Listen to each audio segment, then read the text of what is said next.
This is the double edge piping. I have it available in my shop at painttransferdesign.com. You can purchase it by the yard. The first thing, lay your piping on the bias strip that you have cut. You want to use bias strips so that the piping will go around your project smoothly.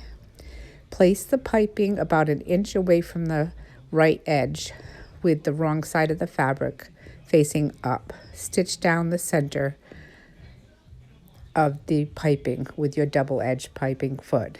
Now you're going to come back with a good pair of scissors and cut close to the stitched edge without cutting any stitching. Cut the entire strip to the end of the piping.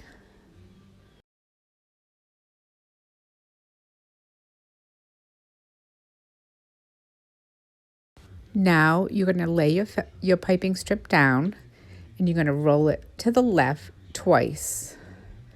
Make sure the fabric is tight to the piping itself. So you roll it once and then twice.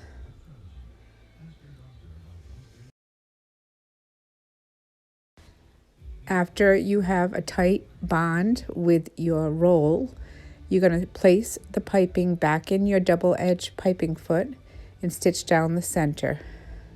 If you don't have a double edge piping foot, you can use a regular straight standard foot.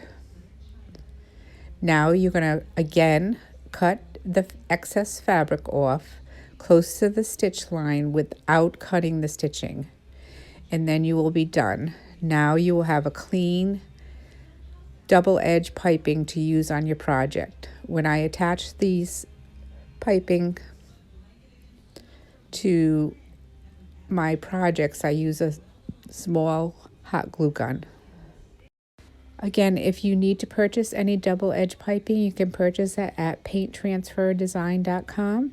I will have it posted on my website to purchase by the yard. Thank you for watching.